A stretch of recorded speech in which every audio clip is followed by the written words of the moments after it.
여러분 안녕하십니까? 백운기입니다. 백운기와 딥블루에 오신 여러분을 환영합니다. 오늘 우리는 극우에 대해서 생각해 보겠습니다. 우리가 믿어왔던 민주주의의 가치들이 혐오와 배제라는 이름 앞에 도전받고 있습니다. 먼 나라 얘기로만 알았던 극우의 물결이 이제 쓰나미처럼 우리 사회에 밀려들고 있습니다. 극우 쓰나미는 우리가 그동안 지켜왔던 소중한 가치를 무너뜨리면서 점차 그 세력을 넓혀가고 있습니다. 이미 보수 정당은 극우에 점령당했고 앞으로 극우가 어디까지 밀고 들어올지 알 수 없는 상황입니다. 오늘 백운기와 딥블루에서는 극우는 어떻게 탄생했고 뭘 먹고 자라고 극우가 미치는 폐해는 어떤 것인지, 이것을 극복하기 위해서는 어떤 지혜와 노력이 필요한지 깊이 생각해보는 시간을 갖도록 하겠습니다. 백운기와 딥블루 시작합니다.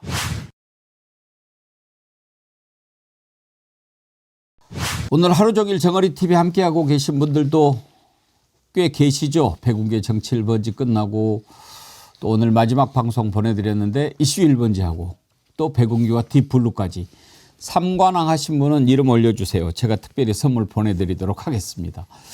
저는 이 백운기와 딥블루 정말 소중하게 키워보고 싶은 마음이 있습니다. 정어리 아카데미 정도로 생각합니다. 우리가 시간이 없어서도 그렇지만 또 그 백운기의 정치 1번지 할 때 막 이런 문제 다루려면은 좀 그렇잖아요. 더 깊이 있게 들어가기에는 좀 그런 부분들, 이런 부분들은 좀 깊이 있게 우리가 공부하는 시간을 갖고 그러려고 백운기와 딥블루 만든 거니까요. 이 시간에는 항상 여러분 노트도 준비하시고 시간 되면 예습도 하시고 그렇게 해 주시기 바랍니다. 오늘 저희가 모신 분은 인문결연구소 임상훈 소장님이십니다. 어서 오십시오. 안녕하십니까. 반갑습니다. 네. 제가요 임상훈 소장님을 한 10년 네. 그쯤 됐을 거예요. 제가 KBS에서 공감토론 진행할 그렇죠. 때 맞습니다. 그때 모셨으니까요. 네. 근데요 우리 애청자님들이 오늘 임상훈 소장님 오신다고 그러니까 막 이렇게 댓글을 올렸어요. 착한 악마님. 예? 이제 우리 아이디가 착한 악마님인데요. 예. 사단법인 인문결연구소는 2011년 겨울 인문학을 공부하는 소모임에서 시작해 5년이 지난 2016년 여름 사단법인으로 거듭났습니다. 아니 누구신지 이렇게 빠삭하게 알고 계시죠? 예, 이렇게 미리 공부를 해갖고 오시고요. 아이고.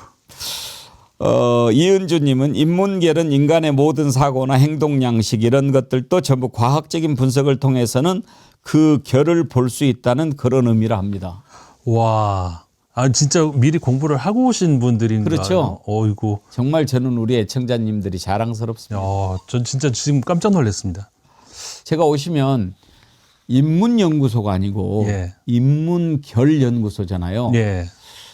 상당히 생각하게 하는 이름이에요. 네. 그 결입니까? 맞습니다. 그러니까 결이, 머릿결, 예. 나무결, 물결. 예. 어허. 근데 사실은 제가 이거 좀 말씀드려도 되나요? 아, 그럼요. 예. 저는 시간 많아요. 소장님이 바쁘시지. 예. 아니, 왜냐하면 보통 방송에서는 이런 이야기를까지 할 시간이 없잖아요. 예, 예. 빨리 진행되니까 예. 빨리 얘기해야 되고 하는데 기회를 주시면 그러니까 이제 나무결, 물결, 이런 머릿결 있지 않습니까? 네. 그러면 결은 결대로 이렇게 흐르게 되는 거죠. 그러니까는 저게 무슨 조직인가, 무슨 구조인가 보려면 그 결을 보면 되지 않습니까? 옛날에 프로이트가 그런 얘기를 했었죠. 그러니까 크리스탈 같은 그런 거. 그러니까 크리스탈 단단하고 이게 어떻게 생겼는지 모르잖아요. 근데 이게 깨져보면 결대로 깨진다는 것이죠. 그러니까 안 보이지만 그 안에 결이 있다는 건데 그러니까 인간에게도 결이 있다는 것이죠. 모든 그 나무결, 물결들처럼. 그래서 인간의 그 결을 공부에 들어간다. 그래서 이제 인간의 구조, 그래서 인문결입니다. 사실 이 말을 제가 오래전에 했는데 예. 저는 깜짝 놀란 게 있었는데 한번 방송에서 옛날에 이어령 선생님이 그 말씀하신 거를 이렇게 만들어가지고 그 TV에 나온 걸 봤어요. 예. 깜짝 놀랐거든요. 사실은 제가 먼저 했는데 그래서 뭐 우연이겠지만 원래 이어령 박사님은 풀어내는 데는 도사시니까. 설마 뭐 제 걸 보시고 하신 건 아니겠지만 그래서 이제 제자들이 이제 증인들이 있습니다. 제가 먼저 얘기한 겁니다. 예, 그러시군요. 이어령 선생님도 참 통찰이 깊은 분이고 깊은 분이시죠. 좋은 말을 많이 만들으셨어요. 그분이 갓길이라는 거를 만들었어요. 갓길을. 갓길. 예. 이 고속도로 옆에 네. 그걸 맨 처음에는 노견이라고 그랬던가 길었게 아니 그건 좀 다르지만 하여튼 갓길이라는 말을 그분이 만드셨어요. 문체부 장관 할 땐가 깊으신 분이죠. 예, 그렇죠. 우리 한국인의 의식 구조에 대해서 가장 깊이 있는 통찰을 하신 분일 거예요. 일본에서도 굉장히 주목했던 학자고요. 네, 네. 흙 속의 저 바람 속인가 제목이 네. 그랬어요. 참 우리가 자랑할 만한 그런 천재였는데 그렇죠. 이제는 하늘나라에 가셨고 오늘 이렇게 또 미리 준비를 해주셔서 소개를 해주시니까 감사한데 제가 조금 소개를 더 해드리면 우리 임상훈 인문결 소장님은 언론인 출신의 국제정치 인문학 전문가십니다.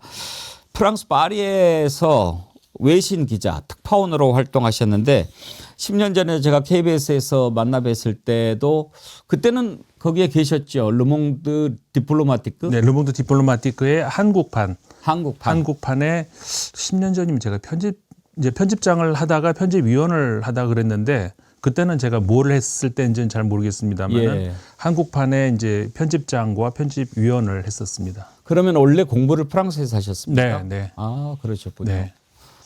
르몽드면 지금도 르몽드가 프랑스에서 제일 큰 신문사인가요? 그렇죠. 근데 크다는 것이 이제 뭐 발행 부수냐 뭐 여러 가지에 따라 다른데 이 프랑스는 좀 특이한 것이 우리나라랑 달리 발행 부수가 제일 많은 건 지방 신문들입니다. 예. 그래서 지방에 계시는 분들은 지방 신문을 사서 이제 우리 지역 사정들을 이렇게 보고 이렇게 해서 이제 발행 부수로만 따지면은 지방 신문들이 발행 부수가 높은데 이제 그거 말고 또 영향력이라든가 이런 그런 걸로 따졌을 때 보통 르피가로 뭐 르몽드 이런 신문들. 근데 이제 르피가로가 중도에서 약간 오른쪽에 있다면 르몽드는 중도에서 약간 왼쪽에 있다. 근데 뭐 거의 중도라고 이제 봐야 되는 그런 신문이고 그래서 사실 뭐 정치 성향을 떠나서 정치에 관심이 있다든가 정치인이라든가 그런 분들이라면은 이제 보는 그런 신문이라고 볼 수가 있죠. 프랑스는 우리가 조금 배워보고 싶은 또 깊이 한번 연구를 해보고 싶은 그런 나라예요. 네, 그럴 가치가 있는 나라입니다. 예, 네, 맞습니다. 뭐 아무래도 문화예술의 중심 국가이기도 하고 어떻게 보면 유럽의 자존심 그렇죠. 아니겠습니까? 네, 네. 근데 이제 그런 나라를 트럼프가 건드니까 아마 프랑스 국민들 자존심이 많이 상할 것 같아요. 네. 지금 뭐 프랑스뿐만 아니라 모든 주로 이제 서유럽 국가들이 많이 그럴 텐데 그 무너진 자존심 뭐 이거는 우리가 이제 뭐 짐작할 수가 있죠. 네, 그 중에서 특히 이제 프랑스 같은 경우가 이제 그런 경우인데 사실 우리가 지금이야 뭐 워낙에 그 외국에 나갔다 오신 분들 많고 경험을 많이 하셔서 유럽과 미국이 많이 다르다는 거를 아시는 분들도 많이 뭐 있으시지만 사실 우리 얼마 전까지만 해도 뭐 그냥 유럽이나 미국이나 비슷한 그냥 서구 뭐 서양 이렇게 하지 않았습니까? 근데 굉장히 그 뭐랄까 우리 결이 여기서 또 나오는데 결이 다릅니다. 철학적으로 조금 제가 잠깐만 좀 말씀을 드리자면은 그 이제 그 현대 철학에서 실존주의라는 것이 있지 않습니까? 이게 보통의 그러니까 우리는 누구인가 이런 걸 얘기했을 때 인간 그리고 어떤 존엄성 어떤 뭐라고 할까요? 어떤 이성 이런 이야기를 주로 하지 않습니까? 근데 그런 거는 어떻게 보면 추상적인 이야기잖아요. 그런데 이제 과연 그 이성을 가진 존재다. 그런데 과연 내가 이성이 있을까 했을 때는 좀 찔리는 부분이 있죠. 그리고 뭐 예를 들어서 남성은 뭐 어떻다, 여성은 어떻다 얘기하는데 내가 과연 그렇게 살고 있나? 그리고 그렇게 이제 하나의 프레임으로 갖춰놨을 때 그게 옳은가 싶을 때가 많이 있는데 그러다 보니까 이제 진짜 나는 누구인가? 여기 살아있는 여기에 있는 나. 예를 들어서 용감한 용사 뭐 그런데 아무리 용감해도 나도 두려움이 있고 죽기 싫고 그런 게 있지 않습니까? 그런 실존, 이제 그런 경험, 이런 것들을 이제 생각을 해낸 것이 어떻게 보면 실존주의라고 할 수가 있는데 특히 그러다 보니까는 어떤 그 사회적인 큰 위기 상황, 예를 들자면 전쟁, 뭐 이런 것들이 한번 지나가면은 이 실존주의 사상이 한번 크게 이게 휩쓸고 지나가죠. 그러니까 유럽 사회 같은 경우에 그 콧대 높고 정말 이 속도로 나가면 뭐 신도 필요 없다, 뭐 이렇게 나가다가 1차 세계대전, 2차 세계대전 완전히 정말 그 쑥대밭이 되지 않았습니까? 그러다 보니까는 도대체 우리가 믿는 이성은 뭔가 이 개발이라는 게 뭔가, 발전이 뭔가, 민주주의는 작동하는가, 이런 것들을 근본적으로 탐구에 들어가기 시작을 하면서 실존주의 사상이 한번 깊게 이렇게 빠져들어갔다가 이렇게. 근데 사실은 미국은 미국이란 한 사회라는 그 집단으로 놓고 봤을 때 실존주의 사상이 그렇게 이렇게 미국을 크게 이렇게 지배하던 그런 시절은 없었습니다, 사실은. 예. 미국은 그러니까 어떻게 보면은 유럽의 몇백 년 전, 그러니까는 흔히 우리가 인본주의다, 휴머니즘이다 얘기를 하면 이제 르네상스 이후를 얘기하지 않습니까?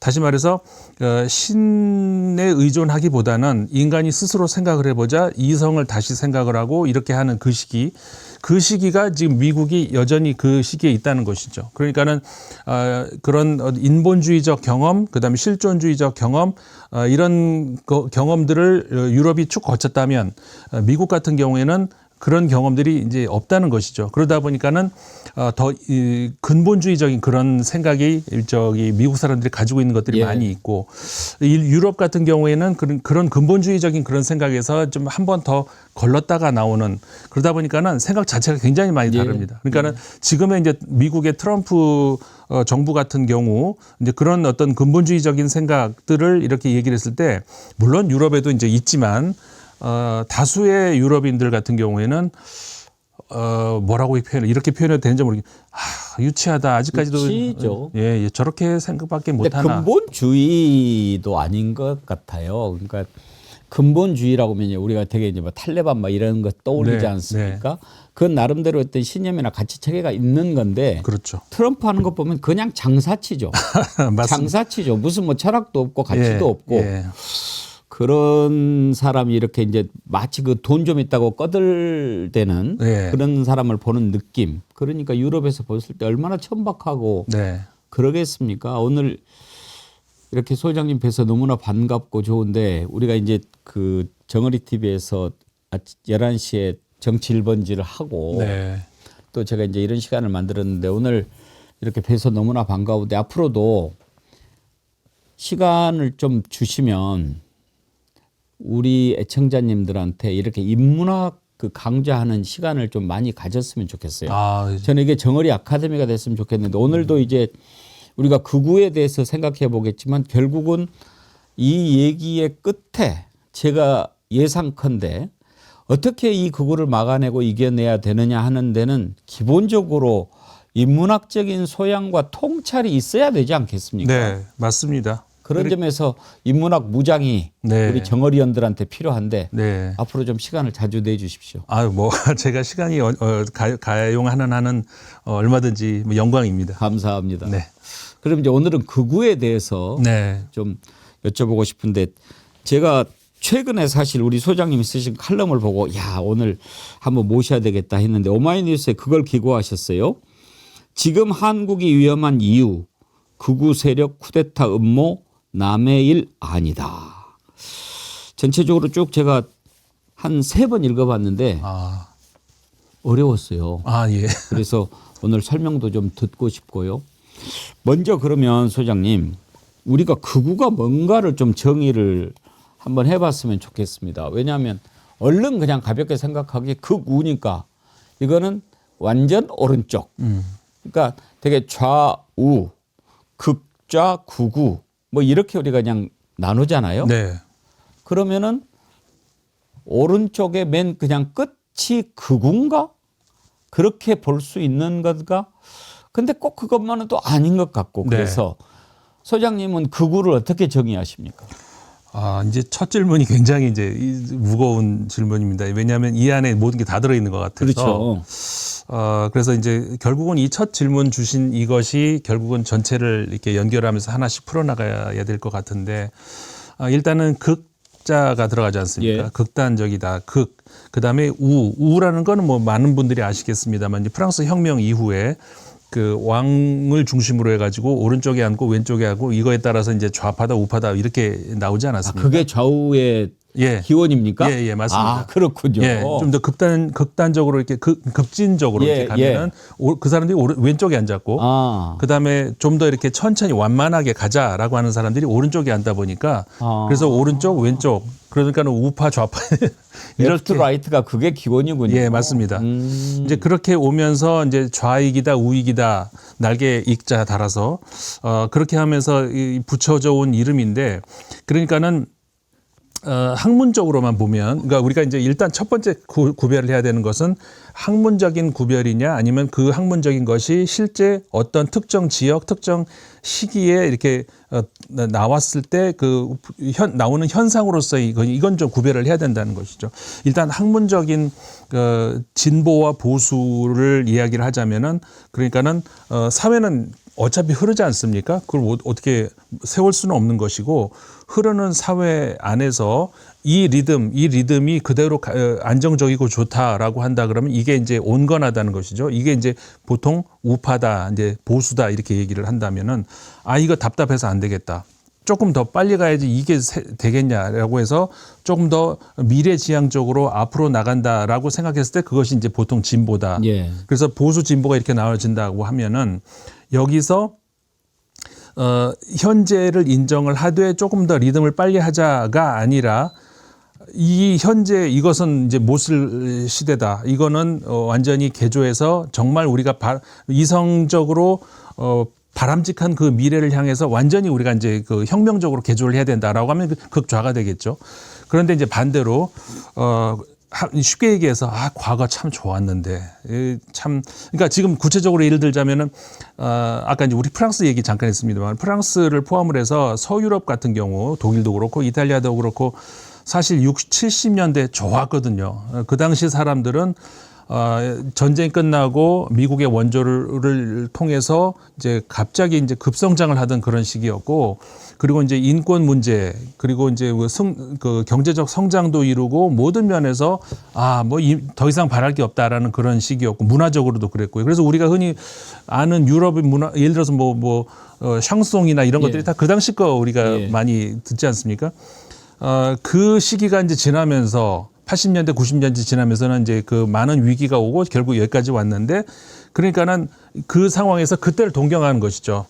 지금 사회가 이거는 이제 완전히 망가진 사회고 우리는 그 시대로 돌아가야 되겠다. 그 시대로 간다는 건 뭐냐면은 이제 외국인들이 지금보다 훨씬 덜했고, 그리고 그 이민자 문제뿐만 아니라 이제 경제적으로도 지금처럼 전 세계가 그냥 하나가 돼가지고 완전히 우리 돈 저기 돈 없이 다 섞여 있는 이런 게 아니라, 프랑스는 프랑스, 독일은 독일 이렇게 됐던 그때가 좋지 않았느냐라는 것이죠. 그러니까는 그때로 되돌아간다라는 지금 그때의 어떤 이상을 거기다 두고 과거로 두고 이제 돌아가겠다라고 하는 것이 이제 거꾸로 가는 극우라고 할 수가 있는 것이죠. 그러니까 학문적으로 보자면 이제 그런 것인데, 이게 이제 구체적으로 나타난다 그러면 시대에 따라 이제 달라질 수가 있다는 거죠. 그러니까 지금의 극우는 이제 바로 방금 말씀드렸던 그런 입장이겠지만, 20세기 초의 극우는 또 다른 거였겠죠. 구체적으로 예를 들면 왕정 복고 운동이겠죠. 왜냐하면 그때는 갑작스러운, 물론 프랑스는 이제 왕이 없어진 것이 이제 200년도 넘었습니다만은, 그 많은 나라들에서는 또 그렇지 않았습니까? 이제 100년 정도 전 그때쯤 갑자기 우리가 믿었던 그런 사회가 무너지고, 이제 다른, 예를 들어서 국가의 어른을 우리가 뽑는다? 이게 상상할 수 없는 이런, 그러다 보니까는 이제 그 두려움 이런 것들, 그러니까는 이제 뒤로 돌아가야 되겠다는 그런 생각들을 할 수밖에 없는 것이죠. 왕정 복고 운동이 100년 전에 이제 극우였다면은, 또 이게 또 다른 시대가 되면 또 다른 것이 될 수 있는 것이고, 이제 많이 생길 수밖에 없는데, 이게 한 차원 더 복잡해지게 되는 것이 뭐가 있냐면은 그 기준이 하나가 아니라는 것이죠. 예를 들자면은 그러니까는 개방이냐 폐쇄냐 이 문제에 있어서도 그 시대에 추구하는 바가 만약에 개방적인 그런 것이라면은 과거에 우리가 이제 폐쇄되어 있을 때가 더 안정적이었다라고 했을 때 꼭 뒤로 돌아가려고 하는 그것이 이제 폐쇄라고 할 수 있는 것이죠. 그러니까는 그런 차원일 것이냐, 그런 차원이냐, 아니면은 우리가 흔히 말하는 이제 보편이다, 특수다 이런 용어들을 쓰는데 그러니까는 이거를 다른 정치적인 용어로 풀자면은 누구에게나 적용되는 어떤 그런 것을 얘기하느냐, 흔히 우리가 말하는 평등을 얘기하죠. 아니면은 그게 아니다. 각자가 원하는 대로 각자의 능력대로 그것이 중요한 것이지 그게 왜 보편성을 띠어야 되냐라고 하면 흔히 우리가 얘기하는 자유에다가 방점을 찍게 되는 것이죠. 그러니까는 평등에다 방점을 찍느냐 자유에다 방점을 찍느냐 이거에 따라서도 이 기준에 따라서도 또 달라진다는 것이고 그러다 보니까 흔히 우리가 말하는 그 개방성을 띠면서도 보편성을 띌 수도 있고 개방성을 띠면서 특수성을 띌 수가 있고 또 폐쇄성을 띠면서 보편 그다음에 그 폐쇄성을 띠면서 특수 이렇게 최소한 4가지가 나오지 않습니까? 잠깐만요, 소장님. 네. 아무리 공부도 좋지만 너무 어렵게 하면은 우리 애청자님들이 도망갈 수 있으니까 네. 조금 쉽게 그러면 다시 한번 제가 질문을 드려볼게요. 네, 네. 그게 좋을 것 같습니다. 극우를 이해를 하려고 하면 이제 제가 얼른 그런 생각이 났어요. 윤석열이 자유 이야기를 많이 했지 않습니까? 네. 그러다가 뭐 반국가 세력 운운하고 이제 내란을 일으켰지 않습니까? 물론 우리 국민들이 생각하기에는 이자가 내란을 일으킨 것은 자기와 자기 마누라의 죄를 덮기 위해서 그랬을 거라고 생각합니다만은 자유를 외치고 반국가 세력을 외치다가 느닷없이 내란을 일으켰다. 윤석열은 극우입니까? 극우라고 봐야죠. 그렇습니까? 예. 그러면 조금 단순화해서 윤석열은 이러함으로 극우라고 볼 수 있다. 그럼 어떻게 정의할 수 있습니까? 근데 그 말씀을 드리기 위해서는 이 말씀부터 그럼 먼저 드려야 될 것 네. 같아요. 극우라는 말 안에 감춰진 다른 게 또 있습니다. 그러니까 뭐냐면은 흔히 제가 그래서 이제 극우 알리바이라는 말을 쓰는데 극우 알리바이. 예. 뭐냐면은 지금까지 제가 조금 전에 말씀드렸던 좀 장황했습니다만은 그 이야기는 정치 학문적 의미에서의 정치 구도를 얘기하는 거였습니다. 그러니까 제가 정치적 토폴로지라고 흔히 얘기하는데 그러니까는 위상, 위치 이런 지형. 것이죠. 예. 그러니까는 지형. 그러니까는 어느 지형에 어떻게 있으면은 뭐 우파고 좌파고 뭐 극우다 뭐 이런 것들이 이제 만들어지는데 그렇게 하다 보면은 아무래도 극단 쪽으로 가면은 더 뭐라고 할까요? 급해지지 않습니까? 그러다 보면은 사람이 흥분하게 되고 이게 집단으로 가게 되면은 어떻게 보면은 반지성적인, 반헌법적인 이런 것들이 나오게 되는 것이죠. 그러다 보면은 그 뭐라고 할까요? 그 혼란을 부추기는 이런 세력들이 분명히 나옵니다. 예. 그런데 그런 거는 그러니까 우리가 정치적 토폴로지라고 보면 안 되는 것이죠. 이건 병리죠. 병리적 현상인데 그런 거를 우리가 자꾸 극우라고 그냥 불러버립니다. 예. 그러니까는 엄밀히 말하면은 예를 들자면 좀 전에 이제 유럽의 뭐 극우 이야기를 했습니다마는 유럽에서 극우 세력들이 지금 집권을 이미 한 데도 있고 할 수 있는 그런 데서 나름 정책들을 만듭니다. 네. 예를 들어서 금융 정책 같은 경우에 외부의 자본을 좀 이제 들어오지 말게 막아야 된다라든가 이런 게 이제 극우의 전형적인 어떤 금융 정책인데 그런 거라든가 그러니까 이런 거는 정책이죠.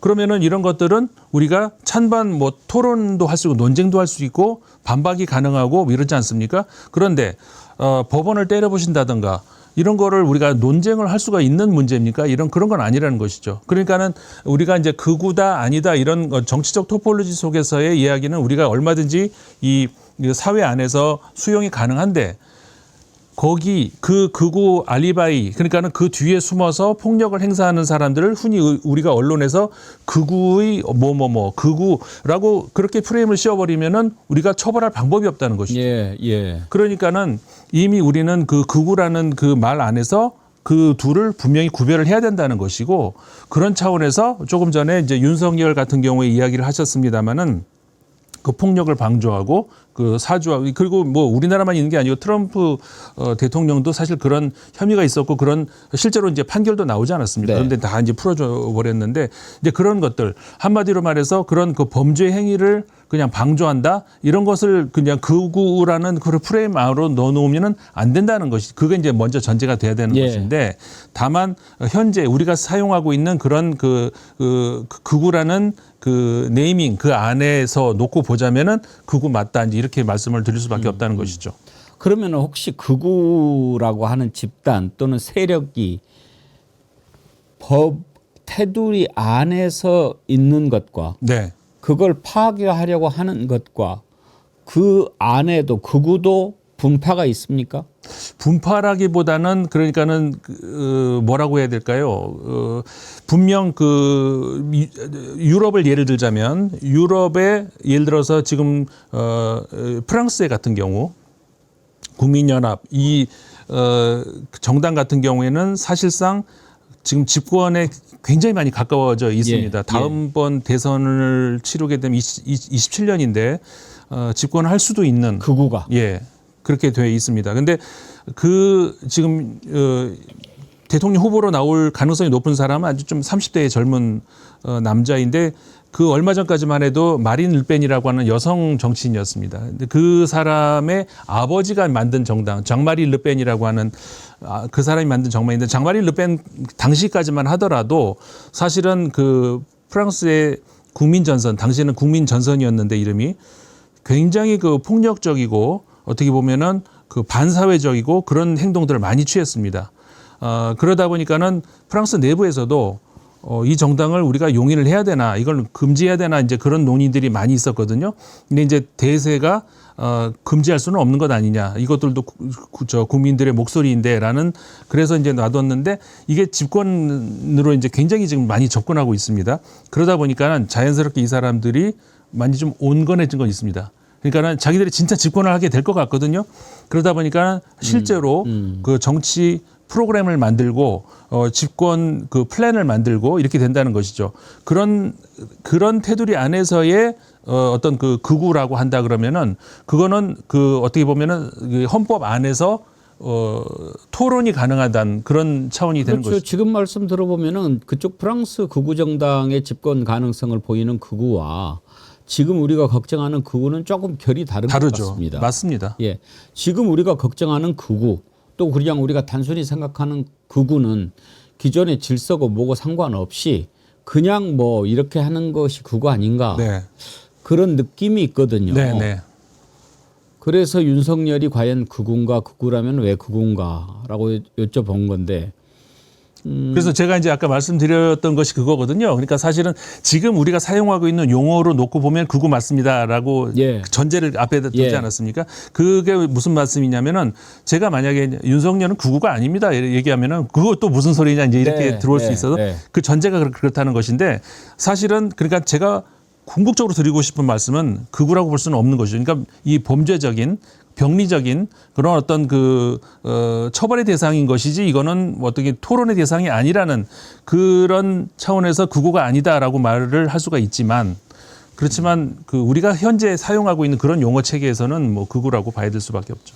본질과는 좀 다른 질문인데요. 이거 이제 고속도로 타고 가다가 잠깐 휴게소 간다고 생각하시고 제가 가끔 질문을 드리겠습니다. 네. 윤석열이 극우다. 그러면 소장님 보시기에 윤석열은 극우가 본인이 택한 것 같습니까? 극우의 길을 아니면 어떤 사람의 조종을 받아가지고 거기에 서 있게 된 것 같습니까? 저는 후자라고 보여지는데 네. 뭐 제가 그 사람을 가까이 본 적은 없기 때문에 윤석열 연구를 깊이는 안 하셨습니까? 예, 그렇긴 하지만은 그 대통령이 되기 전부터 했던 발언들 예. 이런 것 그다음에 대통령 된 후에 그 발언 행동 이런 것들을 봤을 때 본인이 어떤 그 이념적인 무언가를 만들었던 사람으로 보이진 않아요. 네, 네, 네. 예, 그렇기 때문에 어떻게 하다 보니까는 국민적 스타가 됐고 대통령까지 되겠는데 싶으니까 대통령 도전했고 실제로 됐고 그런데 가장 어떻게 보면 본인에게 그 호의적이고 본인을 밀어줄 수 있는 그런 세력이 바로 또 그 극우 세력이고 그러다 보니까 극우에 올라탔다 이렇게 보는 것이 맞지 본인이 극우 이념을 가지고 어떤 그런 것들을 체계를 세웠다 그렇게 보이지는 않습니다. 저도 그렇게 생각합니다. 그리고 대개의 정치인들은 그동안 했던 말들 행동을 통해서 그 사람을 규정하지만 윤석열은 그동안 했던 말로 규정을 할 수가 없어요. 기본적으로 말이 왔다 갔다 하고 자기의 생각을 드러낸 것이 트럼프보다 더 천박했기 때문에 그걸로는 규정할 수 없다고 보고 트럼프보다 더 천박한가요? 저는 그렇게 생각합니다. 예. 트럼프는 이제 비즈니스라고 하는 가치를 가지고 그렇죠. 예, 예, 예. 어떻게 해서든지 비즈니스로 문제를 접근하고 그러네요. 풀려고 하는 네네. 그런 가치라도 있는데 네, 그러네요. 제가 생각하는 윤석열의 가치는 오로지 권력이었거든요. 이게 이것보다 더 높은 권력이니까 올라가고 이게 이것보다 더 높은 권력이니까 올라갔을 뿐이지 저는 윤석열에 대해서 뭐 좀 딴 길입니다만 윤석열이 대통령 됐을 때부터 제가 윤석열한테 끊임없이 던졌던 질문이 있어요. 네. 너 왜 대통령 하려고 했냐? 그러니까 대통령이 돼서 뭐를 해보겠다라고 하는 게 없는 거예요. 네. 그러니까 그게 그냥 권력이 검사가 됐어. 그럼 나는 이제 차장검사가 돼야지 뭐. 부장검사가 돼야지. 검사장 돼야지. 검찰총장 하면 좋지. 그랬다가 권력이 거기서 끝난 줄 알았는데 대통령이라고 하는 더 높은 권력이 있네. 저것도 먹으면 좋겠네. 그랬을 뿐인 거지. 내 지금까지 쌓아온 경험과 결륜을 바탕으로 대통령이 돼서 이 나라를 어떻게 해보겠다라고 하는 생각이 전혀 없는 자가. 그건 전혀 없다고 봐야 될 것 예. 같습니다. 예. 중간중간에 중요한 질문들은 좀 여쭤보면서 하겠습니다. 부산이대인님이요. 궁금한 것은요. 그거는 왜 민주주의 앞에 꼭 자유를 붙여서 자유민주주의라고 할까요? 여러 가지로 얘기할 수 있을 것 같습니다. 예. 근데 일단은 그 자유라는 말의 그 모호성을 한번 봐야 되는데, 그러니까 앞서 제가 좀 전에 그 이야기를 하는 중에서도 평등과 자유 흔히 이렇게 얘기하는데, 근데 사실 그 두 개가 따로 떨어질 수는 없습니다만은, 없죠. 예. 굳이 얘기를 하자면 이제 제가 이제 보편과 특수 이야기를 하면서 누구에게나 그렇게 얘기하니까 이제 평등 쪽으로 더 방점이 찍히는 것이고, 사람마다 다르지 왜 뭐 누구에나가 어디 있어 특수 쪽으로 방점이 더 찍히면 이제 자유로 이제 되는 것인데, 근데 그랬을 때 그 자유라는 것이 무엇을 위한 자유냐, 그리고 그러니까 이런 게 있습니다. 옛날에 에릭 프롬이라고 이제 예. 그 학자가 얘기를, 그러니까는 무엇을 향한 자유냐 하고 내가 저것을 해야 되겠다 싶었을 때 이제 그쪽으로 갈 수 있는 자유가 있지 않습니까? 그러니까 한마디로 갈 수 있다. 예. 묶이지 않았다. 갈 수 있다. 그런 자유하고 무엇으로부터의 자유가 있지 않습니까? 자유로부터의 도피라는 책을 썼죠. 그렇죠. 예. 자유로부터의 도피라는 책을 썼는데, 그러니까 거기서 그 자유라는 것이 그러니까는 무엇으로 내가 예를 들어서 너 뭐고 되고 싶어? 그러면 열심히 공부하면 돼. 근데 앞에 뭐 안 되는 거 있어? 없어. 그냥 나만 노력하면 돼. 이런 자유. 그러니까 무엇을 향한 자유죠. 그런데 내가 이제 뭔가에 그 족쇄가 채워져 있는, 묶여 있다든가 그랬을 때는 구속돼 있잖아요. 여기서 풀려나고 싶어라고 하는 것도 자유인데 그것은 무엇으로부터의 자유죠. 그러니까 두 가지가 이제 분명히 구별이 돼야 되는 것이고, 어떻게 보면은 그러니까 이건 수동적인 자유 아니겠습니까? 무엇으로부터의 자유는. 그런데 어느 쪽으로 향하는 자유는 그러니까는 그 적극적인 자유라고 할 수 있는 것이죠. 보통의 경우는 그러니까 적극적인 자유가 좀 더 상위의 자유라고 우리가 생각을 할 수 있는데, 그렇게 된다라고 했을 때 그 누구에게나 모든 사람이 하고 싶은 걸 다 할 수는 없지 않습니까? 그래서 흔히 보통 우리가 자유를 남의 자유를 침범하지 않는 범위 안에서 그것을 이제 그 인정되는 자유라고 얘기를 하는데, 만약에 그러면은 그게 아니라 남의 자유를 침범하는 그 자유다라고 하는 것이 무엇일까 생각을 해보면은 흔히 우리가 이제 정글로 생각을 해볼 수 있습니다. 정글 속으로 들어가면은 힘센 무언가와 힘 약한 무언가가 이렇게 붙으면 둘 다 자유롭게 싸울 수가 있겠죠. 그러면은 힘센 무언가는, 동물은 이 작은 동물의 자유를 뺏을 수밖에 없습니다. 반대는 성립이 어렵겠죠. 그렇게 되면은 이 힘센 동물은 얼마든지 자유롭지 않습니까? 정글 속의 자유라는 것은 이런 겁니다. 그러니까 힘 있는 자가 모든 걸 the winner takes it all 이런 것이죠. 모든 걸 다 가질 수 있다는 그런 자유. 이게 개인, 그다음에 어떤 그 집단, 그리고 어떤 기업, 이런 것들 차원으로 이렇게 놓고 보자면, 그리고 기업 중에서도 작은 기업, 큰 기업, 당연히 큰 기업이 자유를 더 얻게 되겠죠. 그러니까 이제 다시 원점으로 돌아와서 모두에게 자유라고 한다 그러면 기업에게도 자유, 뭐 말이 좋죠. 그러면은 힘센 기업에게도 똑같은 자유. 그러면 작은 기업에게는 자유가 돌아갈 수가 없죠. 그리고 개인에게는 자유가 돌아갈 수가 없는 것이죠.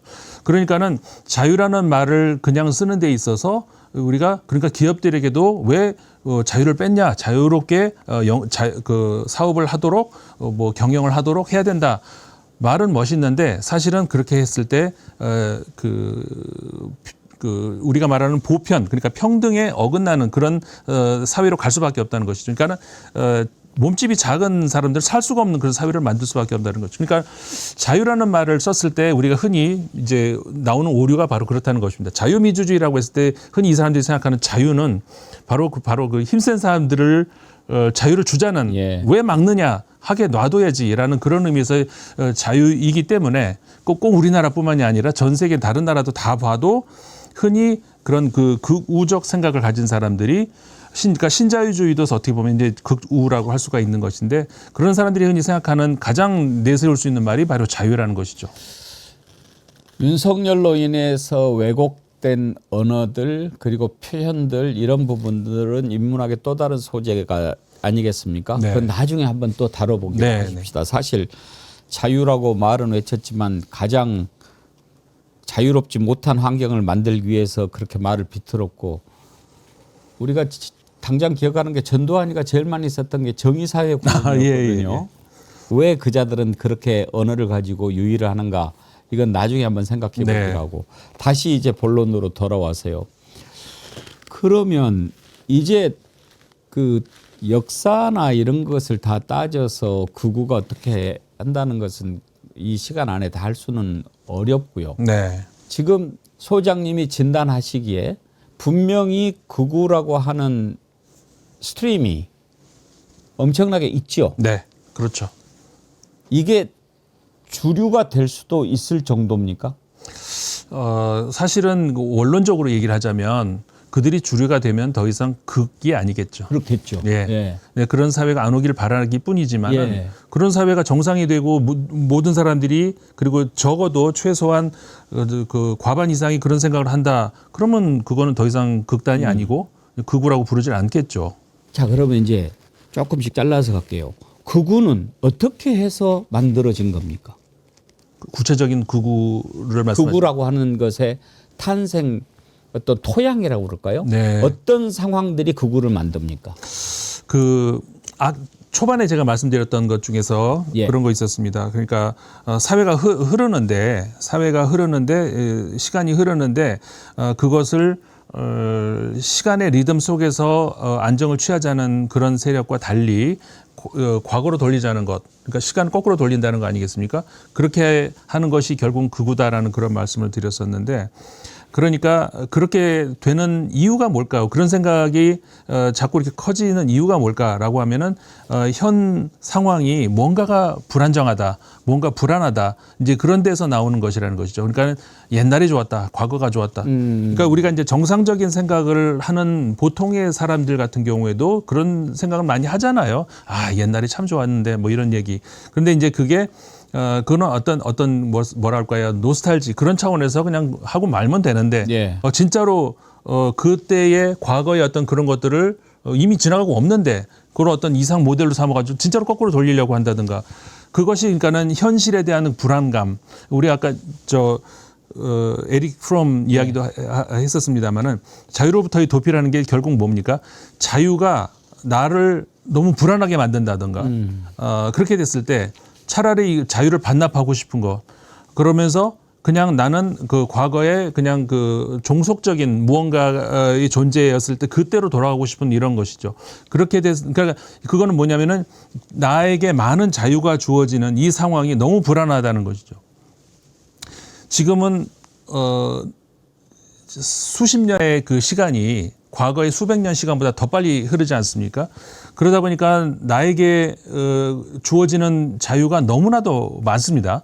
그러니까 감당이 안 될 정도로 많죠. 이것을 어떻게 소화를 할 수 있을까라고 하는 것이 사람들이 제대로 그 소화를 못하고 있는 어떤 그런 것들이 지금 굉장히 많이 나타나고 있습니다. 그러다 보니까는 많은 사람들의 경우에 이것은 우리가 감당할 수 있는 수준이 아니라는 어떤 그런 무의식 안에서의 잠재적인 이런 것들이 나를 자꾸 이렇게 뒤로 후진시키려고 한다는 것이죠.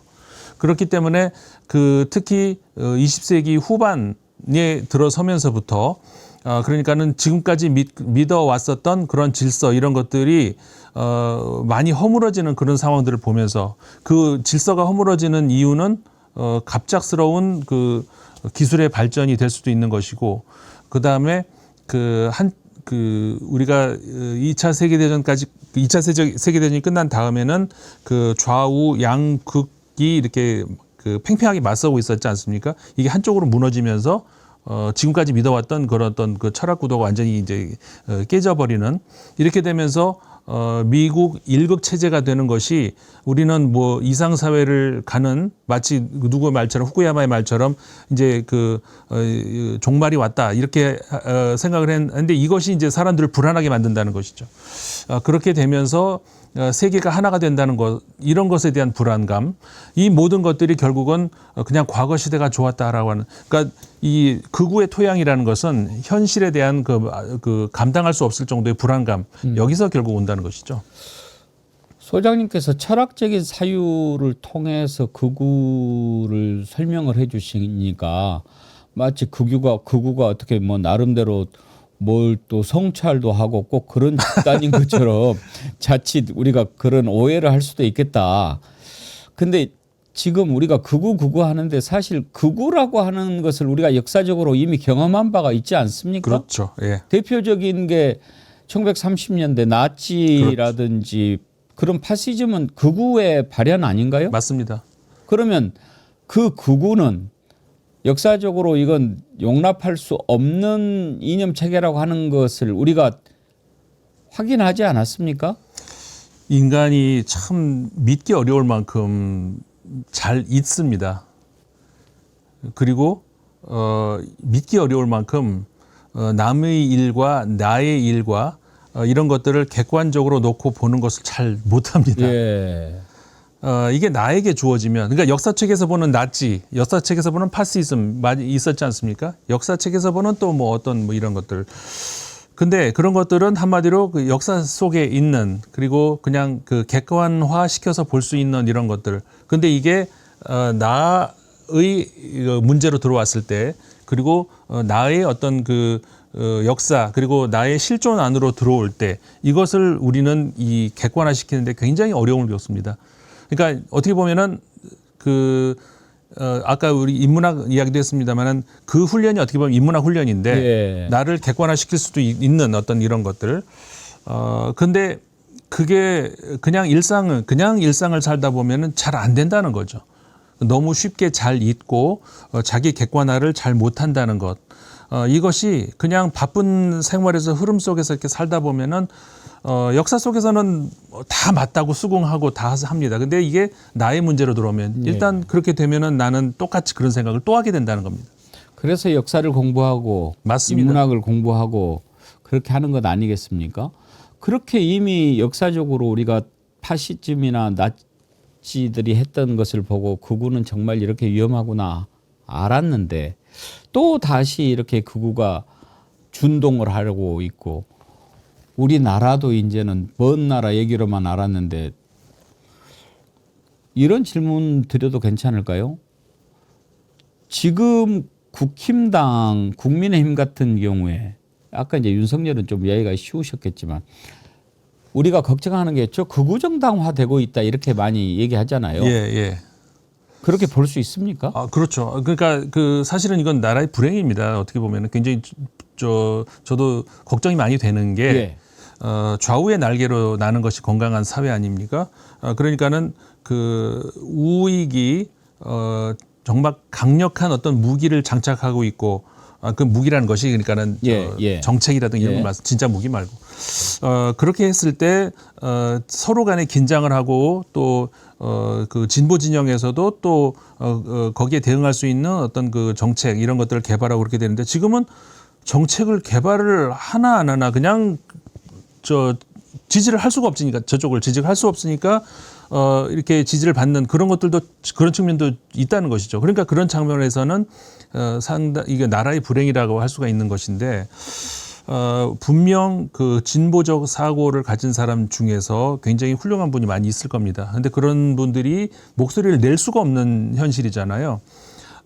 극단적인 그런 사고, 그러니까는 우리가 흔히 뭐 윤 어게인이라고 합니까? 이제 그런 분들 같은 경우도 아마 가서 물어보면 그러니까는 나치 좋으냐 나쁘냐 물어보면은 절반 이상은 나쁘다고 할 겁니다.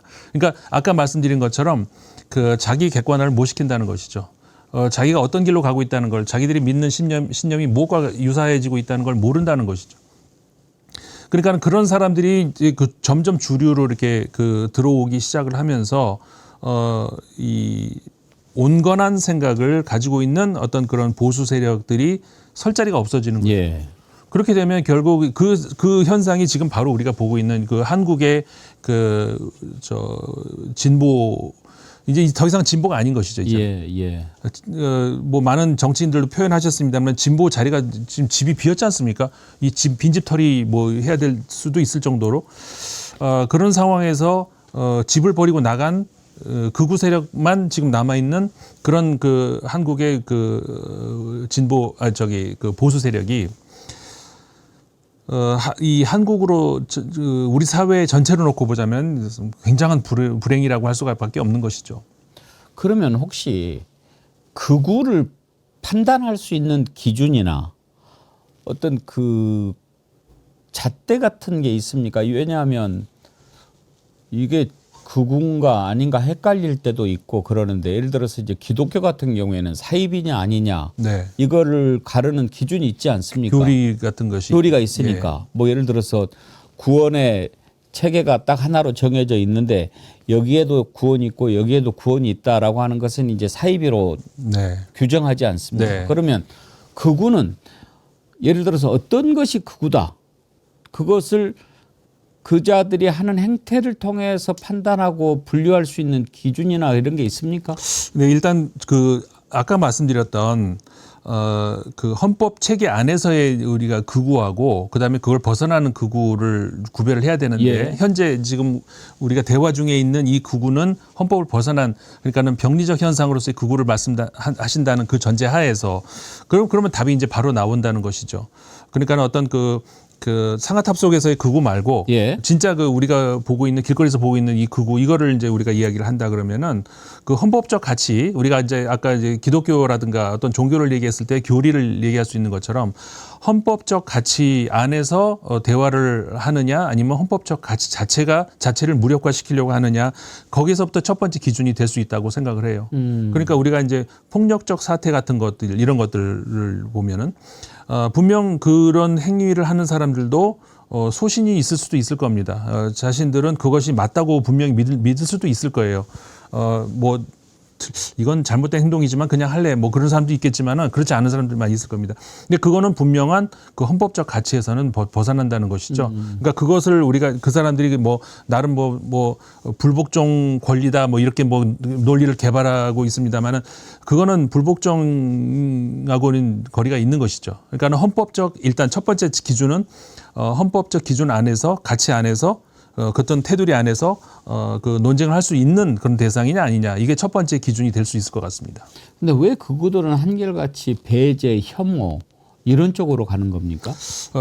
일단 천성적으로 극우는, 그러니까 아까 이제 오른쪽 왼쪽 얘기를 했을 때 오른쪽이라고 하는 건 안정, 이걸 추구하지 않습니까? 그러니까는 안정. 근데 그 안정이라는 것이 현재의 흐름이 아니라 우리 과거에 좋았는데, 그러니까는 우리 과거에 좋았는데, 흔히 우리가 이제 얘기할 때 이런 것이죠. 우리 같이 살 때 좋았는데, 그러니까 변화가 없을 때라는 것이죠. 근데 그 후에 뭔가 변했으니까 그때로 회귀한다는 거 아닙니까? 그 변화가 뭘까라고 했을 때 보면 그 변화가 어떤 외부의 어떤 그 외부에서 누군가가 들어온다든가 뭐 전부 이런 것들이라는 것이죠. 그렇기 때문에 그 베타주의라는 것이 결국 거기서 나오는 것인데, 지금 유럽 같은 경우를 비교를 했을 때는 과거에 그 외국인들 없을 때 참 좋았는데 뭐 이런 것이죠. 그러다 보면은 결국은 그 베타적인 그런 사고들이라고 하는 것이 거기서 나올 수밖에 없는 것이고, 그러다 보니까 자꾸 이제 혐오라는 것이 결국은 그 타자와, 그러니까 자아와 타자 사이에서는 사실은 건강한 타자라는 것은 타자라는 것이, 예를 들어서 제가 그 백운기 앵커님을 타자라고 할 수가 있는 것이죠. 왜냐하면 저는 그 같은 인간으로서 대화를 할 수가 있는 거 아닙니까? 근데 저는 이 물병을 타자라고 부르지는 않습니다. 잘. 뭐 타자화 시킬 수도 있지만 그건 뭐냐면 얘는 대화할 가치가 없기 때문이라는 것이죠. 그러니까는 이게 그 배제시킨다는 그런 것이 결국은 이 나와 그 사람과의 어떤 그 관계에서 전혀 우리는 동질성을 찾을 수 없다라고 하는 그러니까 그런 면에 그런 그 생각을 가지고 자꾸 이제 배척한다는 그런 식으로 갈 수밖에 없다는 거거든요. 근데 그런 사람들이 그러니까 건강하다는 그런 것이 아니라 병리적인 그런 현상이라는 것이죠. 극우가 그런 것을 해서 얻으려고 하는 것이 뭘까도 궁금해요. 왜냐하면 그냥 나는 그게 좋아라고 해서 하는 것일까 하는 생각이 많이 들거든요.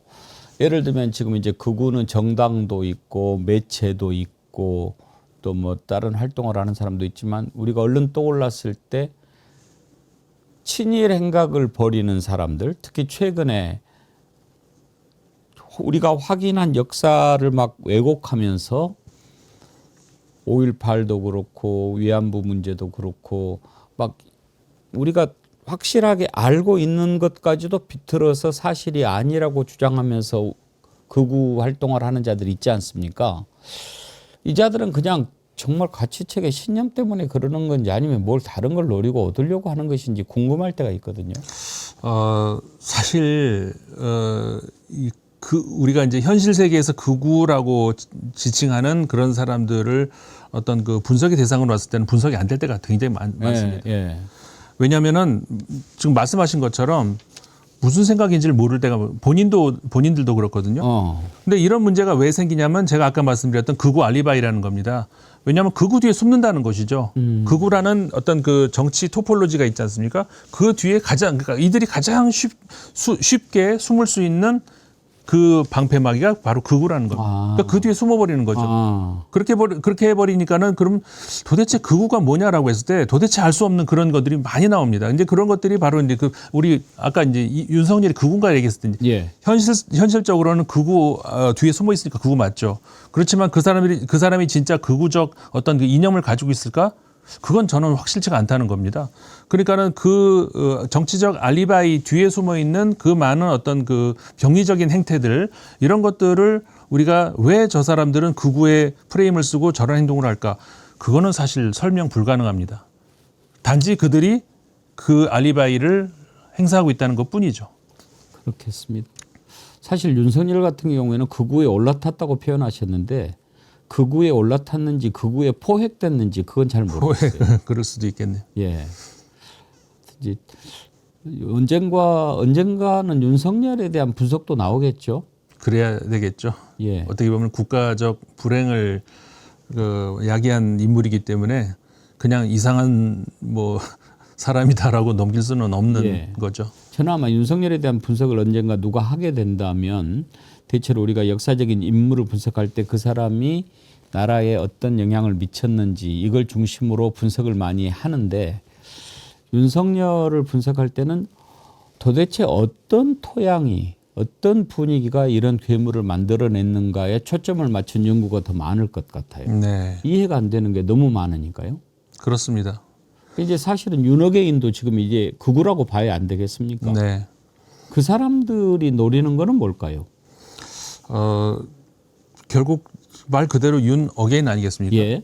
근데 그게 결코 우리가 보기에는 우리가 바람직한 앞으로 미래의 상으로 그릴 수 있는 그런 게 아닌데, 예. 근데 그들에게는 특히 이제 한국의 그 극우 같은 경우에는 대표적인 어떤 그 이데올로기가 반공 이데올로기 아니겠습니까? 그러니까는 반공, 그리고 뭐 반대쪽은 뭐 친북, 종북 뭐 이렇게 하면은 구도가 굉장히 편해지죠. 그 구도를 가장 그냥 간단 명료하게 그냥 아주 단순하게 딱 끊었던 사람이 바로 윤석열이니까 그 목소리가 듣고 싶겠죠. 뭐 그 계엄날 12월 3일입니까? 그날 그 발표한 그 말 안에 다 들어있지 않습니까? 그 말이 듣고 싶은 사람들인 것이죠. 예.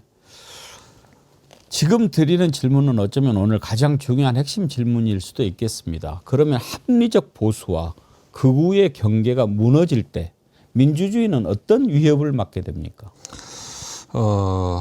참 그 합리적 보수와 극우의 경계가 무너진다. 글쎄요, 저는 조금 다르게 좀 얘기를 해보겠습니다. 그 경계가 무너진다가 아니라 당장 우리나라가 그 이해가 되는데 경계가 무너지는 게 아니라 합리적 보수가 없어지는 것이죠. 합리적 보수가 이제 무너진다. 이게 더 맞을 것 같습니다. 극우에 잠식된다. 그렇죠. 그러니까 이 경계가 무너지는 게 아니라 이 합리적 보수가 무너진다, 자멸한다, 혹은 잠식된다. 그게 이제 오히려 맞는 표현이 아닐까 싶은데, 그러니까는 극우적 어떤 보수적 이념, 분명히 건강한 보수로서 사회를 긍정적인 방향으로 나갈 수 있는 힘이 분명히 있습니다. 그리고 과거에 그 서유럽에서도 그렇고 긍정적 그리고 이제 그 건강한 보수가 이 사회를 굉장히 이끌어 나간 그런 힘들도 분명히 있었습니다. 그러니까 역사에서도 말해주고 있는데, 근데 그런 이념들이 더 이상 어떤 새로 변해가는 그런 사회에서 그 힘을 발휘하지 못할 때 새로운 어떤 그 창조적인 아이디어 같은 것들이 이제 고갈이 되고 더 이상 그들이 그 국가를 어떤 사회를 이끌어갈 수 있는 어떤 힘을 낼 수 있는 그런 어떤 한계에 봉착했을 때, 그러면 우리는 그 아주 단순한, 그러니까 외국인 쫓아내면 그 문제가 해결되고 실업 문제 그 외국인들 나가면 되잖아. 아주 단순 명료하죠. 그런 문제, 그런 그 논리에 쉽게 우리가 이제 경도당할 수가 있는데, 그런 사회가 결국은 이제 그 아까 말씀드렸던 이 합리적 보수가 무너지는, 잠식당하는 그런 사회라고 볼 수가 있겠는데요. 결국은 이 앞뒤가 이렇게 그렇게 됐을 때 민주주의에 어떤 위기가 오느냐가 아니라 민주주의의 위기가 왔기 때문에 결국 그런 현상이 왔다는 것이죠. 그래서 극우가 원인이라고 보기보다는 극우의 출몰 혹은 그 어떤 이런 것들이 민주주의의 위기의 원인이 아니라 결과다, 이렇게 봐야 될 것 같습니다. 생각하시기에 지금 우리나라의 극우가 분명히 이제 있지 않습니까? 네. 포션이 얼마나 될 것 같습니까? 그러게요. 저는 제 생각은 그렇게 많을 것 같지는 않습니다. 그리고 이제 아까도 이제 비슷한 얘기를 말씀드렸습니다만은 이론적으로도 다수가 돼버리면, 절대 다수가 돼버리면 극자가 극이 아니니까요. 붙을 수가 없는 것이죠. 그래서 적어도 우리가 흔히 생각할 수 있는 그 상식적인 그런 선들이 있지 않습니까? 그 선들을 우리가 이제 보통 우리가 친구를 만나거나 아니면 주변에 누구를 만났을 때 대화하면 다들 대부분이 대화가 되잖아요. 그런 정도의 상식선, 그런 정도의 상식선이 대부분의 사람들과 통한다면은 그것은 그게 그러니까 합리적인 그런 사고가 이제 중심이 아직은 있다는 그런 의미이고, 그런 사람들이 그렇게 높다라고는 저는 생각을 하지 않는데, 다만 미디어를 포함을 해서 어떤 이 정치를 우리가 접하는 그런 많은 환경 속에서 이것이 어떤 그 게임처럼 흐르고 있다는 것. 그러니까는 우리가 이제 예를 들어서 운동 경기를 한다든가 할 때, 운동 경기는 굉장히 원래 건강하고 어떤 몸도 당연히 그렇습니다만 정신적으로도 근데 이게 잘못 광적으로 이렇게 집단으로 흐르다 보면은 이상한 방향으로 흐르는 것이 또 스포츠 아니겠습니까? 그러니까 정치가 그렇게 된다는 것이죠. 그러다 보니까는 그 정치적인 어떤 광인들이 나타나기 시작을 하는 것이고, 그게 어떻게 보면 하나의 게임처럼, 그러면서 집단 어떤 움직임으로 이렇게 흐르면서 흐르는 그런 경향이 없지 않아 있는 것 같거든요. 그러니까 진짜 그 사람들이 그런 생각을 가지고 있다라고는 생각하지 않는, 그런데 다만 그들이 어떤 집단 광기에 이게 휩쓸려 들어가는 그런 데서 빚어지는 어떤 뭐라고 할까요? 신기루 같은 것이 분명히 있다, 저는 그렇게 생각합니다. 그렇게 적을 거라고 저도 생각했거든요. 그리고 그러다 말겠지는 아니더라도 그러겠지 그랬는데, 이제 대한민국의 정당의 한 축을 이루는 국힘당이라고는 보수 정당이 이제 잠식이 됐고, 거의 그러니까 지금 그쪽이 주도를 하고 있는 상황까지 오지 않았습니까? 그러니까 그 정당이 작아지지 않습니까? 그래서 사실 이제 걱정이 되는 상황인데요. 아까도 극우가 가져오는 폐해에 대해서 말씀을 해주셨는데, 이렇게 자라나는 데는 여러 가지 이유가 있겠지만 이제 사회 현상에 불만을 가진 세력들이 늘어나는 것도 있고 혹시요 한국 언론이 극우 의제를 다루는 방식에는 좀 문제가 없다고 보십니까? 바로 그 지점이 제가 어떻게 보면 드리고 싶었던 말씀이고 아까도 이미 말씀을 나눴습니다마는 극우라는 프레임을 너무 우리가 함부로 남용하면 안 된다라고 생각합니다. 언론 속에서 등장하는 극우 집회다 이렇게 얘기했을 때 제가 아까 말씀드렸던 어떤 그 정책을 만들고 어떤 그 국가의 운영 능력을 어떻게 보면 조금이라도 보여주는 어떤 그런 극우 정치적 어떤 위상으로서의 극우하고 그냥 그 뒤에 숨어서 난동을 부리는 어떤 이념이라고는 뭐 따져볼 수도 없고 그냥 자신의 어떤 그 감정을 그냥 쏟아내는 그런 모든 그런 것까지 같이 극우로 묶어버리면은 그러면은 왜냐면은 극우라고 하면 어쨌든 간에 그들의 목소리도 들어봐야 되는 대상 아닙니까? 그런데 우리가 예를 들어서 범죄 집단과 경찰을 동등한 선에 놓고 이 사람도 한번 들어보고 이 사람들은 그럴 수는 없는 거 아닙니까? 그런 것처럼 극우라고 하는 말을 우리가 이렇게 혼용을 했을 때는 어떤 토론의 대상, 어떤 논쟁의 대상이 아닌 처벌의 대상들까지 우리가 어떻게 보면 그 사람들 목소리를 들어봐야 되는 거 아니냐라는 그렇게 흐를 수밖에 없다는 것이죠. 그래서 분명히 극우라는 말을 쓰는 데 있어서 그 점은 우리가 분명히 가려서 해야 된다. 저는 언론에도 저도 언론을 그 안에 있습니다만은 그 점은 분명히 이야기를 하고 싶습니다. 예. 극우 하는데 아까 이제 혐오와 배제 이런 것들이 어떤 특징으로 볼 수 있다고 그랬지 않습니까? 근데 약간 사이코패스 경향도 좀 보이는 것 같아요. 예를 들면 트럼프가 이번에 이란과 전쟁을 치르면서 만든 동영상을 보고 세계 많은 국민들이 놀랐는데 정식으로 화이트하우스 트럼프 이름을 달고 만든 영상에 폭격을 하는데 아이언맨, 슈퍼맨 막 이런 사람들 사진을 갖다 집어넣고 스포츠를 하면서 뭐 홀인원을 하면 폭탄이 터지고 홈런을 치면 포탄이 떨어지고 막 이런 걸 편집하지 않습니까? 수천 명이 지금 이미 숨졌고 오폭으로 초등학생 175명이 숨지고 이런 어마어마한 비극을 보면서 어쩌면 그렇게 할 수 있는가? 극우는 심퍼시가 없습니까?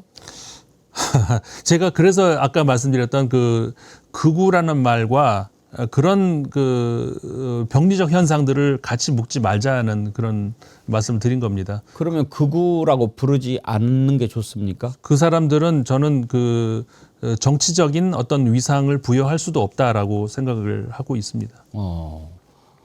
우리나라에서도 그러면 그렇게 분류할 필요가 있습니까? 그렇죠. 저는 개인적으로 그렇습니다. 이제 물론 지금 모든 언론에서 이제 극우라고 이제 부르고 있습니다만은 저는 극우라는 이름으로 불러주는 이상 결국은 그것도 정치의 일부분 아니냐는 그렇게 될 수밖에 없다는 것이죠. 그러니까는 집회를 한다 그러면 마이크 들이대고 뭐 카메라가 가고 그러지 않습니까? 카메라가 가는 게 아니라 경찰이 가야죠. 그런 사이코패스 말씀도 하셨습니다만 병리적인 그런 현상들, 범죄적 현상들 이런 것들을 정치적 위상으로 이렇게 부여를 해놓고 그렇게 다뤄서는 안 된다고 생각합니다. 혹시 그러면 극우는 병이다 이렇게 볼 수도 있습니까? 아니, 저는 그러니까 아까 계속 드리던 말씀이 극우라는 정치적 토폴로지하고 병리라고 하는 어떤 사회의 어떤 이질적인 그런 것하고 그거는 이제 우리가 구별을 해야 된다는 그런 얘기죠. 알겠습니다. 워낙 어려운 주제라서 사실은 이걸 우리가 1시간 정도의 시간을 가지고 정리하는 것은 쉽지 않겠습니다만 일단 극우라고 하는 현상은 분명히 이제 존재하고 그렇습니다. 우리나라도 이미 많이 지금 극우 세력이 준동하고 있고 존재하고 있고 그렇지만 극우가 다 병인 것은 아니고 이것은 분리를 해서 생각해 봐야 될 문제다. 그렇습니다. 그리고 한마디로 말해서 이 극우의 알리바이를 용납하면 안 된다. 예. 그 뒤에 숨어 있는 것을 모두 다 그냥 극우니까 그들도 하나의 목소리다. 안 된다는 겁니다. 거기다 마이크를 왜 줍니까? 그럼 극우하고 병하고를 구분은 한다고 해도 극우가 바람직하지 않은 것은 분명하지 않습니까? 그렇죠. 그리고 해악을 끼치는 것은 분명하지 않습니까? 네. 그러면 이제 결론 부분입니다. 어떻게 하면 이런 극우 세력들을 줄이고 막아낼 수 있을까요?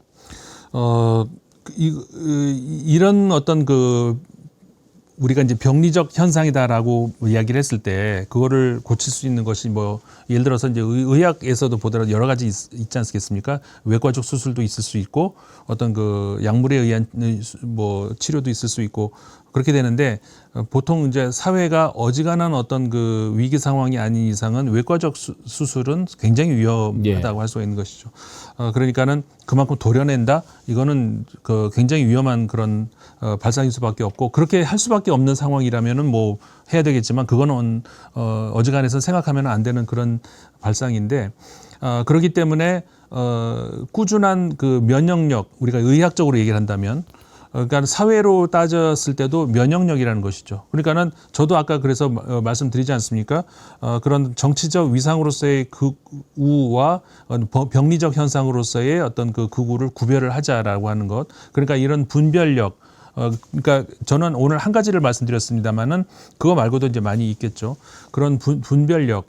그런 것들은 결국은 이 건전한 토론, 그다음에 교육, 그리고 언론에서도 마찬가지 어떤 그런 혼탁하게 어떤 뭐라고 합니까? 이게 낚시 뭐라고 하나? 하여간 클릭 장사 뭐 이런 것들에 현혹되지 않는 어떤 그런 것들 자극적이지 않는 그런 것들 그러니까 좀 대화 그것도 좀 건전한 대화 교육 그런 데서 나오는 어떤 분별력 이런 거에서부터 조금씩 해결을 하면은 그거는 제가 지금 드리는 말씀은 그러니까는 뭐 단시일에 치료될 수 있는 그런 건 아니라는 것이죠. 그렇지만 결국은 한 사회가 취할 수 있는 가장 좋은 바람직한 방향은 결국 그거라고 생각합니다. 소장님 말씀을 쭉 듣다 보니까 지금까지 별 생각 없이 극우 그렇게 불렀는데 이제는 좀 정확하게 극우 알리바이 집단 또는 극우 알리바이 범죄자들 맞습니다. 뭐 좀 이렇게 부르는 것이 더 정확하겠다 싶은 맞습니다. 생각이 그게 드네요. 오늘 제가 드리고 싶었던 말씀입니다. 네. 이 지금 이제 극우가 탄생하게 된 또는 또 자라나게 된 토양이 이제 어떻게 보면 우리가 혐오의 시대에 살고 있기 때문이 아닌가. 네. 그리고 극우들이 더욱 그런 것을 부추겨서 우리가 혐오의 시대에 지금 이렇게 머물게 됐다 하는 생각도 드는데 이 혐오의 시대를 건널 때 인문학적인 힘이 매우 필요하지 않겠습니까? 그렇습니다. 어떻게 키워야 될까요? 인문학적 힘을요. 예.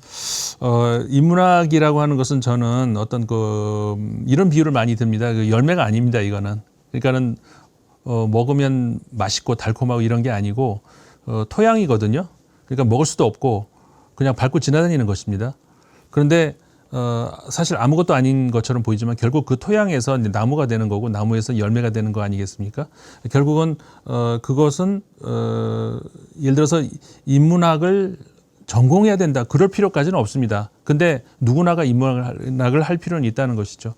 그것이 이제 흔히 우리가 쓰는 말로는 교양이라는 것이고 대학교 때 교양 수업하면 빼도 되는 수업을 그런 생각들을 많이 저도 뭐 대학교 때 했었는데 그런 의미에서의 교양이 아니라 옛날에 라틴어로 스투디아 후마니타티스라는 말이 있었습니다. 예. 그러니까는 인간이라고 하면은 기본적으로 생각해야 되는 논리력, 그 다음에 어떤 산술력, 능력 이런 것들 그런 것들이 결국은 보이지는 않지만 이 토양이 될 수가 있는 것이고 그래서 이런 것들이 결국 분별력으로 나올 수가 있는 것이고 그러다 보면은 무엇이 옳고 무엇이 그른지를 판단할 수 있는 것이고 그렇다는 것이죠. 예. 갑자기 그 생각이 납니다. 윤석열 당시는 후보이기도 전이었던 것 같아요. 그러니까 뭐 대선 주자 그런 이야기들 많이 나오고 할 때 무슨 어떤 대학생들하고 윤석열 이렇게 대화를 나누던 것이 텔레비에 한번 나온 적이 있습니다. TV에. 그때 그런 얘기, 그렇게 젊은 사람들이 인문학 할 필요 없고 뭐 이런 이야기를 했던 기억이 나요.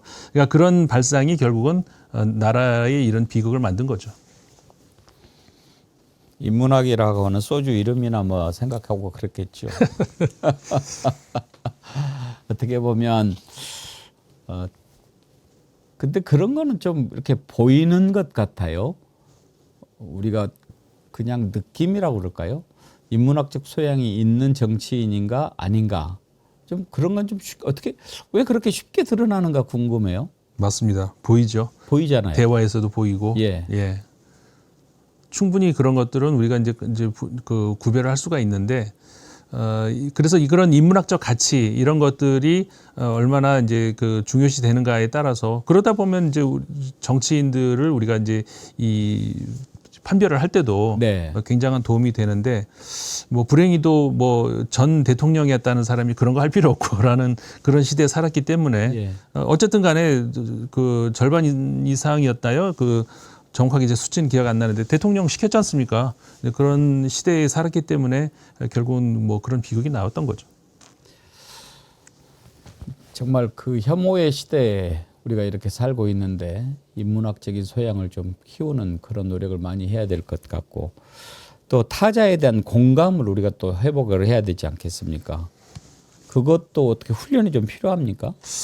글쎄요, 그러니까 기본적으로 철학적으로 이제 타자를 이야기를 할 때는 그것이 훈련의 대상은 아니거든요. 그러니까 자연스럽게 그렇게 오기 때문에 그걸 생각할 수밖에 없는 이런 것이 이제 철학적 문제인데, 그러니까는 과거에 이제 헤겔이 그 미네르바의 올빼미는 이제 황혼에 이렇게 날개를 펼치고 이제 그런 이야기를 했는데, 그러니까는 철학이 주도해서 뭔가를 막 이제 이 시대로 간다 그러면 뒤따라오고 뭐 그건 아닙니다. 제일 늦게 따라오는 게 철학이거든요. 그러니까 세상이 이렇게 많이 가고 있을 때 이게 뭐지?라고 할 때 그것들을 해석해내고 대비하고 준비해내고 이런 것들이 이제 철학이거든요. 그렇기 때문에 어떤 철학이 무언가를 그런 게 주도한다 이제 그런 것보다는 훈련을 한다는 것보다는 원론적으로는 그거는 맞지는 않습니다. 그렇지만은 적어도 그런 것에 민감한 그런 생각을 가지고 있다면은 그렇다면은 타자라고 하는 것이 타자라는 용어를 우리가 이 일상에서 잘 쓰지는 않죠. 예. 잘 쓰지는 않습니다만 타자가 뭔지는 우리가 누구나 압니다. 그런데 거기에 대한 생각을 다시 한번 해봤을 때 우리가 아까 제가 그랬지 않습니까? 이 물병을 타자라고 부를까?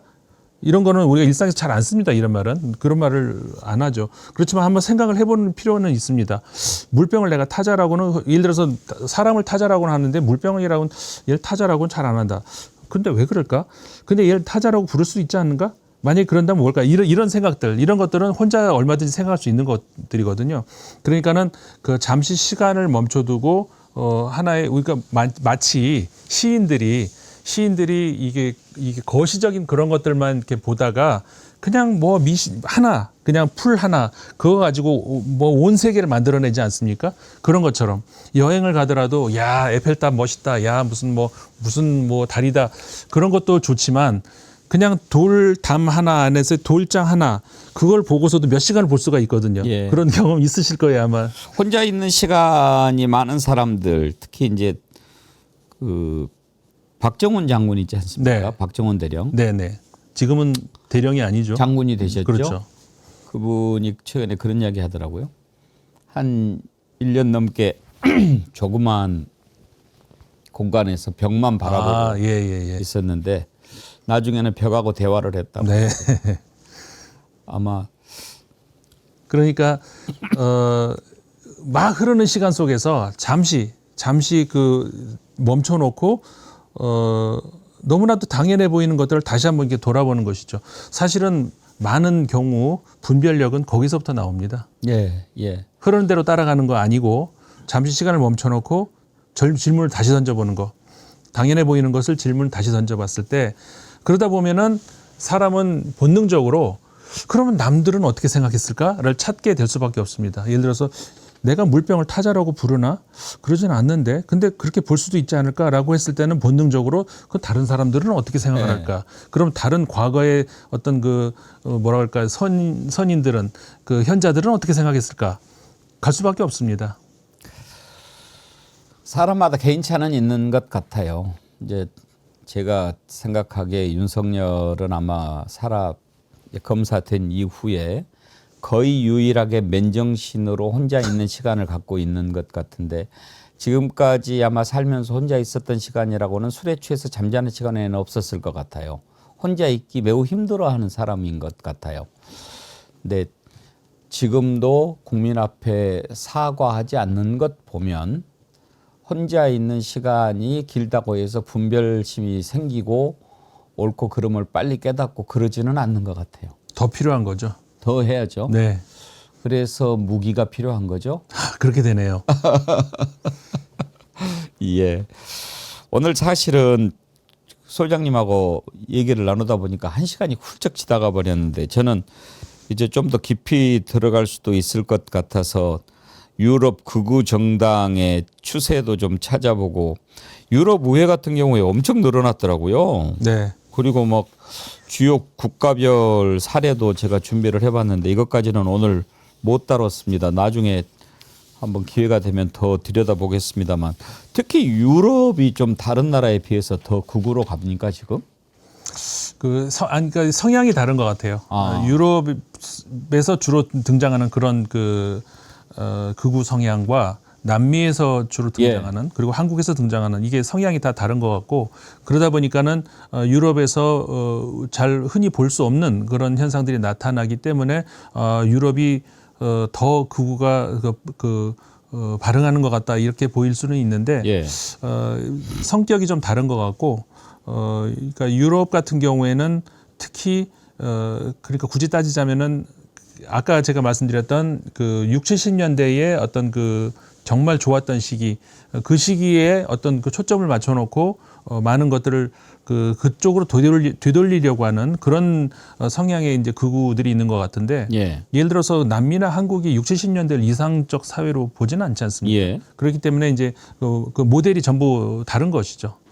일본 같은 경우에는 과거 군국주의 시대를 이제 이상적 모델로 삼고 있는 것이고 일본의 극우는 한국의 극우는 이제 그 반공 하나로 그냥 모든 것을 해결할 수 있던 그런 시절을 이상적인 시대로 삼고 있는 것이고, 그러니까 국가마다 다 다르기 때문에 유럽 사회가 좀 특이해 우리 입장에서 이제 달라 보이기는 하는데 유럽이 특히 더 많다 이렇게는 보이지 않습니다.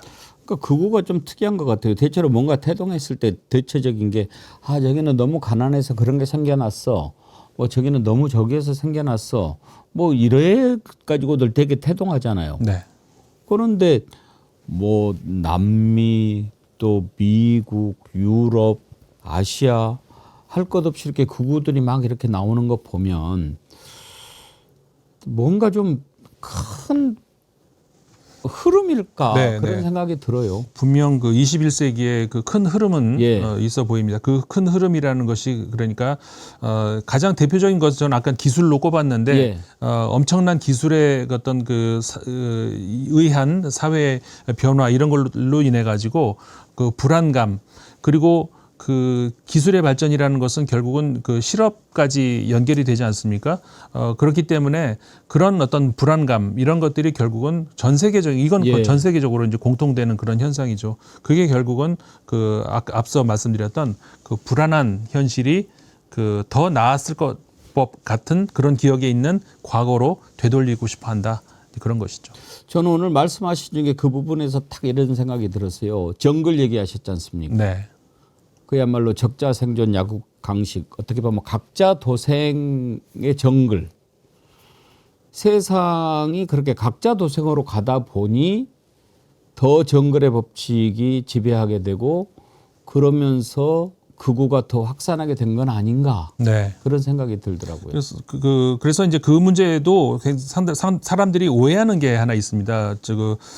마치 자본주의가 그런 정글의 법칙이라고 생각하는 사람들이 있는데 절대 그렇지 않습니다. 네.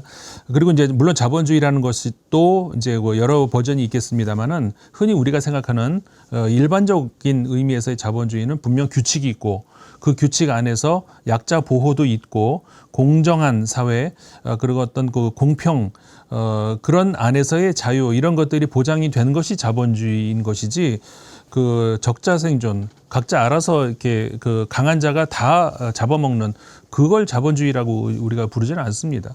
근데 이제 그런 것들을 우리가 그렇게 부르기 시작을 하면서 그런 것들은 이 정글의 법칙은 그 아까 이제 인문학적으로 얘기했을 때 그 인간의 그 사회가 아니죠. 거기는 자연, 그러니까 우리가 그 영어로 neture, culture 이렇게 그러면 이제 자연과 문화를 얘기하지 않습니까? nature라고 하는 가만 놔두는 것이죠. 말 그대로.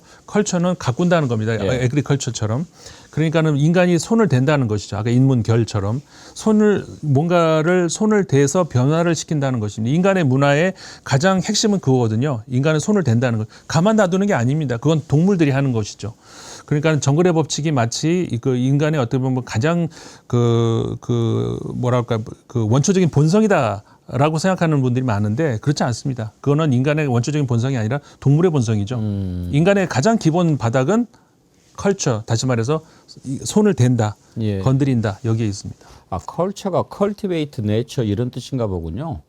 그러니까 네이처하고 반대되는 그런 뜻으로서 그러니까 컬처랑 컬티베이트하고 이제 그 뜻 거기서 같은 어원이서 예, 그러니까는 예. 꿀뚜라 아니미 이게 옛날에 키케로가 한 말인데 그러니까는 그 정신적인 경작 이런 뜻이죠. 예. 그러니까는 한마디로 이 경작을 한다는 겁니다. 건드린다는 겁니다. 예를 들어서 길거리 지나가다가 열매 있어 따먹으면 그건 자연이잖아요. 네. 이거 맛있네. 가져와서 자기 땅에다 심으면 건드렸잖아요. 그러면 이거는 컬처가 된다는 것이죠. 그렇군요. 아이고, 더 모시고 싶지만 시간이 많이 지났네요. 오늘 진짜 감사드리고요. 오늘 1시간 넘게 임상훈 소장님 모시고 전 세계를 휩쓸고 있는 극우의 물결, 그리고 우리 사회가 마주하고 있는 거울을 들여다보는 시간을 가졌습니다. 결국 극우라는 현상은 우리 안에 불안과 소외를 먹고 자란다는 점을 다시금 깨닫게 되는데요. 혐오 대신 공감을, 배제 대신 연대를 고민하게 하는 귀한 시간이었다고 생각합니다. 오늘 긴 시간 깊이 있는 통찰을 나눠주신 임상훈 소장님 대단히 감사합니다. 또 뵙고 싶습니다. 네, 예, 고맙습니다. 고맙습니다. 예.